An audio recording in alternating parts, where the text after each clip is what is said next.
As you just heard in the last few minutes, the British Boxing Board of Control have confirmed that they will be investigating the scoring of Josh Taylor's win over Jack Catterall on Saturday night. Jack Catterall was listening to Rob Smith tell us that he thought that it was a close fight on Saturday, although he is instigating an investigation into the scoring by at least one of the judges. Jack Catterall joins us now live from his home in Chorley. Hello, Jack. Thanks for coming on the programme. No problem. Thank you for having me. How are you feeling, 48 hours on from what has probably been the most emotional weekend of your life so far? Yeah, it's been an emotional roller coaster. I was on top of the world after that 12 bell on Saturday night, and I've been hit rock bottom since, but I'm lucky. I've had good support from my family, friends, the town, the country, so I can take a little bit of solace in that, but it's hard to wrap my head around, and after listening to Rob then again, it's sickening. Sickening because, what, you don't believe he is correct when he assesses the fight and says that it was close? Yeah, I've had a lot of respect for Rob and the British Boxing Board, but I'm losing confidence in him now. I mean, bar Robert Smith saying the fight was close, there's not one other person, promoter, journalist, broadcaster, fight fan, even had it remotely close. Now, if the fight was close and it gone in Josh's favour, although I shouldn't have to expect to go to Scotland and know that to win the fight I've got to rip the titles away, but for him to say the fight was close, it just sickens me. I don't know what fight he was watching. We all seen the reaction ringside from the promoters, from Sky, from the commentators. Just sickening. What could this do to your career? Because ultimately, if you had won all 4 of those belts and unified the entire division, it would be life-changing for you. What could that defeat do to your career? I think it already has. I mean, you heard Rob Smith then say the decision isn't going to be overturned. That was something I've worked for 18 years. For my family, for my legacy. It was life-changing for me. What would have come off the back of that? Huge pay-per-view fights. It's all just been dragged from underneath me now. I never looked past Josh, but I knew in my mind that I could beat him, and that once I'd beat him, it was going to lead to bigger and better things. I find myself now back down the pecking order, back in square one, where I was 2-3 years ago, not knowing what the future holds. Jack, Trevor Sinclair here. Listen, I'm not going to pretend to be a boxing expert, but I've been watching boxing for a long time. Eubank, Ben, Prince Nazim, Lennox Lewis. And I thought you beat him to the punch. You had the more eye-catching punches. The power punches were with you. You knocked him down. You had more punches than him. I didn't see it close at all. And I was absolutely shocked when the decision was made. If you thought it was close as the judges seen it, could you have put on the gas a little bit down the later rounds? You know what? I think I fought the perfect fight. Everything that I'd done in the build-up to the fight, the preparations, the sparring, the tactics, I think I pulled it off to a T. And in fights that I've had in previous years, I've kind of come back to the corner and I'm my hardest critic. So I'd kind of questioned Jamie, am I up on that round? There were no... For the first 6 rounds, I felt like I bossed every round. Round 7, I knew I needed to take a round off. I had him down in round 8. And I honestly don't know what the judges were watching. I mean, I thought, like you said, I landed more punches. My defence were impeccable. I landed the power punches.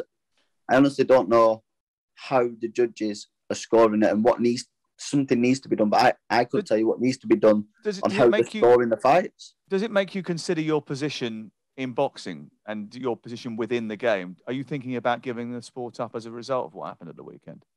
Fighting's all I know. I've done it now for 18 years, so it's a tough one. Even before this fight, there was over the last 2 years with the pandemic and waiting for this opportunity and doing the right thing for boxing and letting us have a unified champion, taking the step aside to let Josh collect all the belts and hoping that I would get the fight. There was times where I thought I might have to get back on the road, start working. I've got a family to provide for. Finally got my big opportunity to change my family's life, and it's gone. Jack, just looking at the messages that are coming in here from talkSPORT listeners, they are unanimous in the view that you should have won the fight, incompetence, inept, just two of the words that have been used to describe the judges in messages that I'm seeing on my screen. Is it incompetence, or do you suspect there's something more sinister at play here?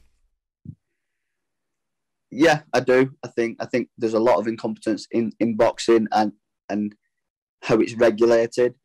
And I also do believe there is some kind of corruption. I'm not quite sure where it's coming from right now. I've got a lawyer working with us, and hopefully we'll get some kind of justice. And I've said it enough times now, it's never going to bring back Saturday night, but something needs to be done. Somebody needs to find out where the corruption is coming from and how we can get rid of it from the sport. Rob Smith refuted the suggestion that there was any corruption. Yeah, I mean, the boxing, it's run by dinosaurs. Nothing's changed over the last 50, 100 years. We've seen it in fights before that we've all watched and said, the wrong man got this decision. They said, oh, we'll have an investigation. Nothing has ever come from it, and it can't keep happening. Trevor, as a casual watcher of the sport, Danny Murphy said to us at the weekend, and he's very much into his boxing, that he won't watch another fight anymore because he said it's pointless. Yeah, I've seen. Listen, this is the worst one I've seen.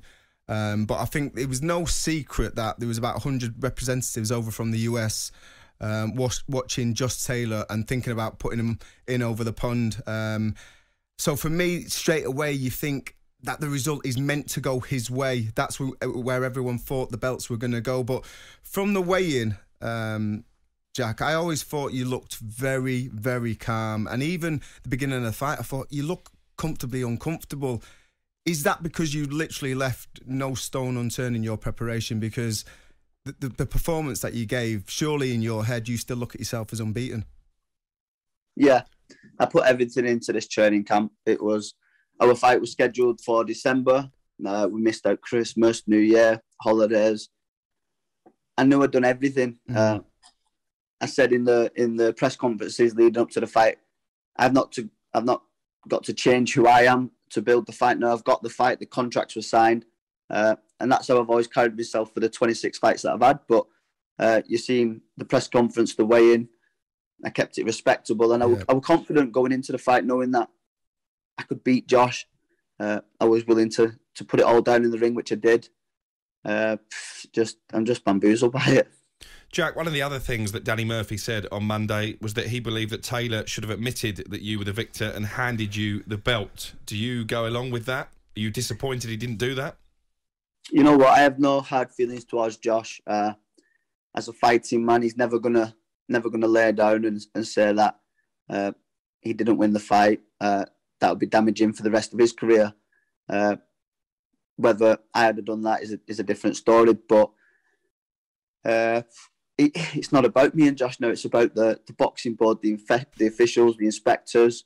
I think Tony Bellew said it right. Josh had been punched in the head for 36 minutes. He'd been knocked to the floor.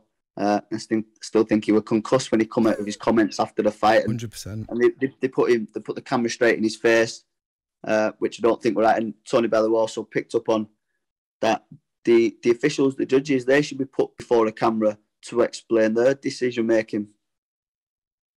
Jack, thank you very much for coming on and being so honest in your assessment of what you heard this morning from the British Boxing Board of Control and what you are reflecting on in terms of the fight and your career going forward. We do wish you all the best, mate, and we hope that you get an opportunity like the one that was presented to you on Saturday night, and the next time that it does come up, that you are able to take it. Thank you very much. We appreciate you coming on. That's Jack Catterall. God bless. Thank you. Who's joined us live from his home in Chorley today. Jim White and Simon Jordan. Monday to Friday mornings from 10 on AM, on DAB, via the talkSPORT app and on your smart speaker. talkSPORT.